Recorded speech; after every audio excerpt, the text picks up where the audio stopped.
श्री स्वामी समर्थांच्या रूपात हनुमानाचे दर्शन एकेकाळी अक्कलकोटमध्ये एक ब्राह्मण गृहस्थ आले होते. हे गृहस्थ बजरंगबली हनुमानाचे निस्सीम भक्त होते.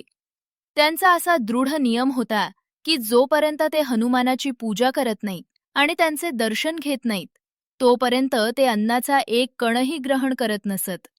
त्यांची भक्ती इतकी कर्मठ होती की ते हनुमानाशिवाय इतर कोणत्याही देवतेसमोर सहसा नतमस्तक होत नसत. अक्कलकोटला आल्यावर लोकांनी त्यांना स्वामी समर्थ महाराजांच्या दर्शनाला जाण्याचा आग्रह केला.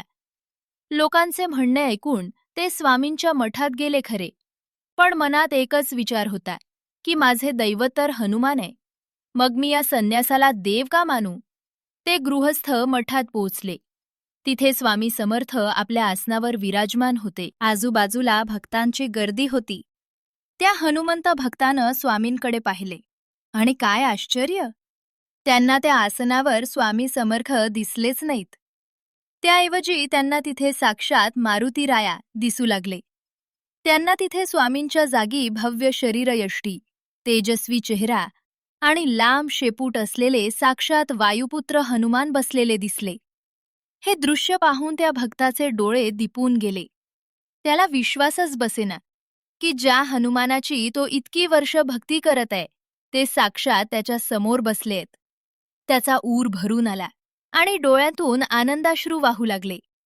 थोड्या वेळानं ते दृश्य लोप पावले आणि तिथे पुन्हा स्वामी समर्थ महाराज स्मितहास्य करताना दिसले. स्वामींनी त्या भक्ताकडे बघून मिश्किलपणे विचारले, काय रे, आता तरी खात्री पटली का अजून संशय आहे.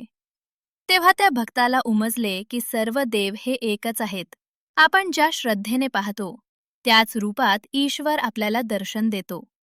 स्वामी समर्थ हे केवळ एक संन्यासी नसून साक्षात परब्रह्म आहेत, ज्यात सर्व देवी देवता सामावलेल्या आहेत. त्या क्षणी त्या भक्ताचा अहंकार गळून पडला. त्याने स्वामींच्या चरणी साष्टांग नमस्कार घातला आणि तो स्वामींचा निस्सीम भक्त बनला. श्री स्वामी समर्थ भक्तांना सांगतात की देवाची रूपे अनेक असली तरी तत्व एकच आहे. ही माहिती आवडल्यास आपल्या भक्ती विजय चॅनलला नक्की लाईक, शेअर आणि सबस्क्राईब करा.